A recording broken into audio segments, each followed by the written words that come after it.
Welcome to St Martin in the Fields, those of you in the building and those of you joining us online, and welcome to Great Sacred Music. Today it is Christmas, as I think you may be slightly aware, and we're looking at how Christmas is celebrated around the world. We've started in Germany, no prizes for guessing that, and we're going to move now to America. My experience of 7 years in America was very similar to many other Anglicans who moved to America to find they sing all the right hymns to the wrong tunes. And that's never more exemplified than in what we're about to sing together in a few moments' time. It's our tradition at Great Sacred Music to sing together at the beginning, and we're going to be singing together in a few moments' time. We're going to be singing O Little Town of Bethlehem, written by Phillips Brooks, who was a late 19th century Episcopal priest, then rector of Holy Trinity, Philadelphia, and later rector of the famous Church Trinity, Boston. He was inspired by visiting the village of Bethlehem in 1865. 3 years later, he wrote the poem for his church, and his organist, Louis Redner, added the wrong tune. The right tune was written by Vaughan Williams, adapted from an English folk ballad called The Ploughboy's Dream, which he had collected from a Mr. Garman of Forest Green in Surrey in 1903, and so Forest Green became the name of the right tune, as it's called in this country. That tune was first published. Vaughan Williams was one of the major contributors to the English hymnal, which transformed the hymnody landscape of this country when it was first published in 1906. And so that's how it became the right tune, and we are going to sing the right tune today. So a little bit of England and a little bit of America and just a tiny bit of Bethlehem. We remain seated, the voices stand and lead us as we sing O Little Town of Bethlehem. Amen.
We're now going to hear two arrangements by John Rutter. The first, a 17th century traditional French carol, Whence is that goodly fragrance flowing, first used in England by John Gay in The Beggar's Opera. Frank Houghton wrote the hymn, Thou Who Wast Rich Beyond All Splendour, to the same melody, so it may sound familiar. Then the second piece we're going to hear is another American piece, but from a much more of a folk tradition.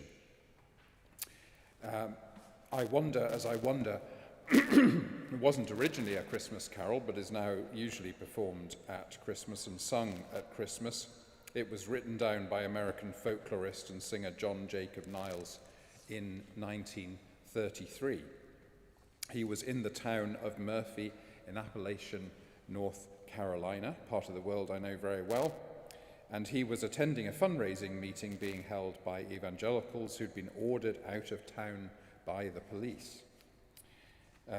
He wrote these words of hearing the song. A girl named Annie Morgan had stepped out to the edge of the little platform attached to the automobile. She began to sing. Her clothes were unbelievably dirty and ragged, and she too was unwashed. Her ash blonde hair hung down in long skins. But best of all, she was beautiful, and in her untutored way, she could sing. She smiled as she sang, smiled rather sadly, and sang only a single line of the song.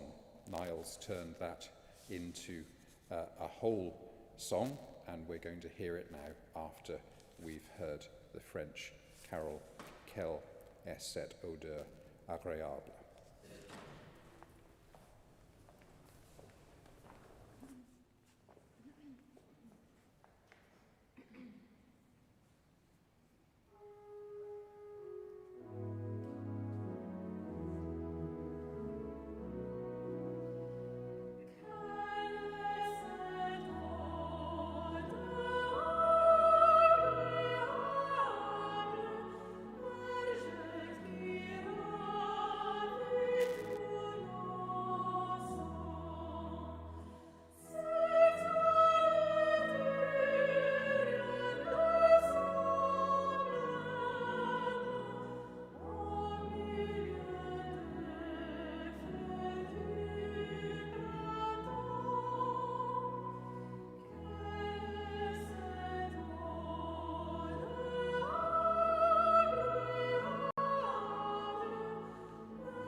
Well, we're going to Poland next for Infant Holy, Infant Lowly. The song was translated into English from the Polish in 1920 by Edith Reed, a British musician and playwright. It could have happened to anyone. Reed was leafing through a 1908 Polish hymnal, which I'm sure is the sort of thing that you often do of an afternoon. And she found this song, and it's speculated that the song may date back as far as the 13th century. But the Polish text has also been attributed to a gentleman named Piotr Skarga, who lived in the late 16th century. The song's rhythm resembles that of the mazurka, a Polish folk dance popularized by Frédéric Chopin. The short rhymed phrases lead to a crescendo in each stanza's final lines. In the first stanza, Christ the babe is Lord of all. In the second, Christ the babe was born for you.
Now it's excuse me.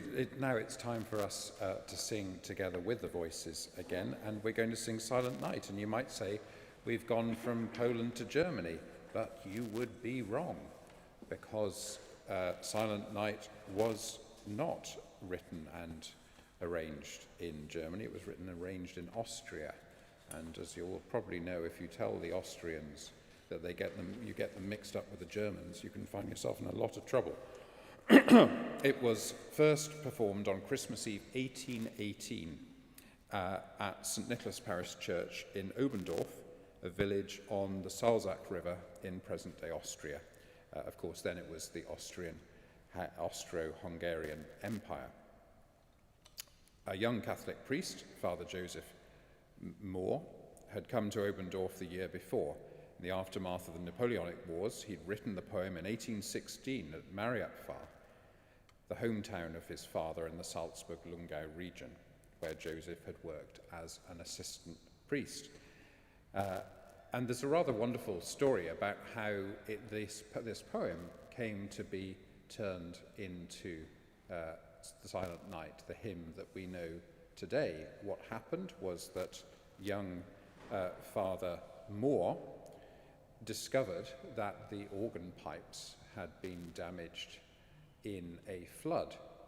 And so he came up with the idea of taking his poem that he'd only written a couple of years before to Franz Xaver Gruber, a schoolmaster and organist in a nearby village, and said, compose me a tune and arrange it for the guitar, and we'll sing it tonight at midnight mass, which was exactly what happened.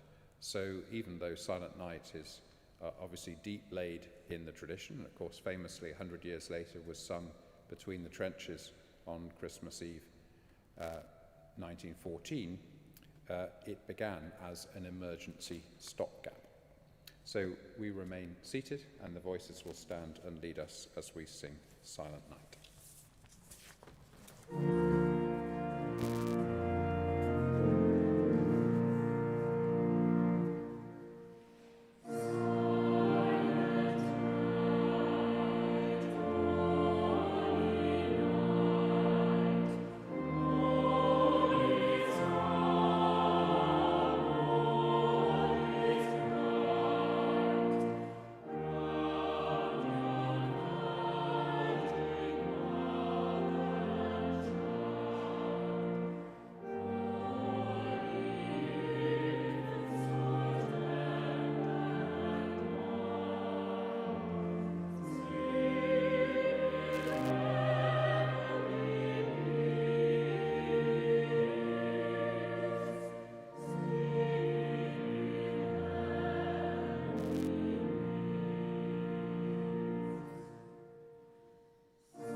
Well, we're coming towards the end of our Great Sacred Music, or you might call it Eurovision Song Contest for today.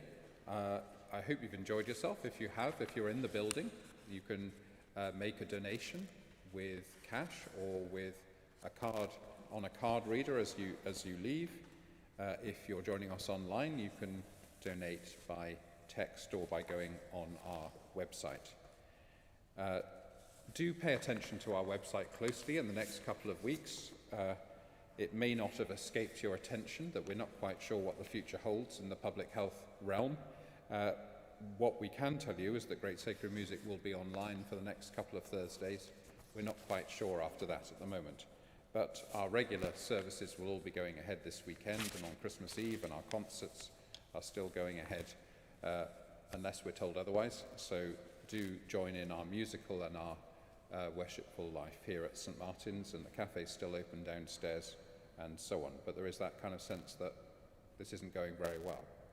So, I mean, the public health situation. So do do pay attention to our website just to check in the future. We're going to finish in the Czech Republic. The Czech Republic, like many Central European countries, the main Christmas celebrations are on Christmas Eve. The traditional Christmas dinner is eaten during the evening and consists of fish soup made of carp and fried carp with potato salad. Doesn't that sound yummy? Not to me. Little Jesus brings presents during the Christmas Eve dinner and leaves them under the Christmas tree.